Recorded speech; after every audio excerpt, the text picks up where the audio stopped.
विकास कार्यक्रम आम ढेंकानाल जिले में बाकी रही सीएसआर माध्यम आज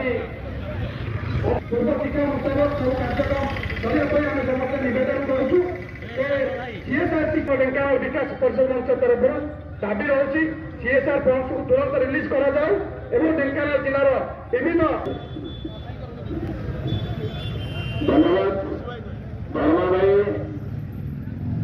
मु संयोजन करुवा आम अखिल भाई पहुंचती मु अखिल भाई की आमर आ गोटे राजनैतिक दल तार राली धरी बोध हुए कलेक्टर अफिस देवे कि क्रियाशील हूँ सचेतन होगा मु अखिल भाई को आह्वान करी निवेदन करी कर्तव्य प्रदान करने ये जो प्रकार प्रयास से आम साधुवाद देचु कारण बर्तमान ढेंकानाल पार्टी खोलिया कहीं ना नितिन गडकरी कहले तथापि कम मिल पारा ना गोटे भारत देश में एकमात्र एरिया